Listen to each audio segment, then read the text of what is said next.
చట్టసభల్లో ప్రజాస్వామ్యానికి పద్ధతి ప్రకారంగా సభకు నాయకుడు ముఖ్యమంత్రి, సభకు అధిపతి స్పీకర్ గారు. అటువంటి స్పీకర్ గారిని పట్టుకొని సభకు నీ ఒక్కటి కాదు అనేటువంటి మాట్లాడడం అనేటువంటిది ప్రజాస్వామ్యానికి వ్యతిరేకం. గౌరవ స్పీకర్ గారు మళ్ళీ అవకాశం ఇచ్చింది పొరపాటు కూడా అవును నీది కాదు అని మాట్లాడుతూ మళ్ళీ కనీసం నన్ను సంప్రదించలే, నన్ను కనీసం నాకు అవకాశం కూడా చెప్పుకోవడానికి అనే మాట మాట్లాడుతూ ఇవన్నీ గమనిస్తున్న పార్టీ నాయకత్వం టీఆర్ఎస్ పార్టీ కూడా ఇది జగదీశ్వర్ రెడ్డి గారు చేసింది తప్పు, స్పీకర్ గారిని సభను ఈ విధంగా మాట్లాడడం మంచిది కాదని చెప్తారని అనుకుంటే అది దానికి నిరసనగా నిన్న ధర్నా చేయడం, ఇవాళ నియోజకవర్గాల్లో ప్రజాస్వామ్యానికి వ్యతిరేకంగా ప్రవర్తించిన వాళ్ళే మళ్ళీ నిరసన చెప్తున్నారంటే ఇది పూర్తిగా హాస్యాస్పదం.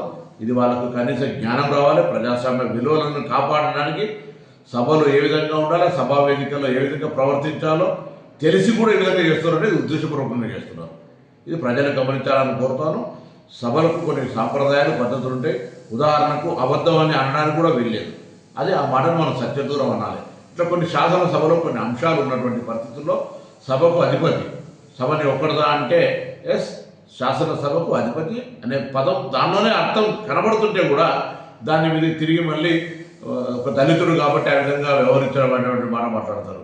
ఇదే టీఆర్ఎస్ నాయకత్వం అడుగుతా ఉన్న గతంలో చిన్న శాసన మండలి చైర్మన్కి సంబంధించిన అంశం మీద ఏదో కాగితం పారేసిరని చెప్పి మీరు ఇద్దరు సభ్యులను మొత్తం సభ నుంచి కంప్లీట్గా తొలగించినారు, బర్తరఫ్ చేశారు.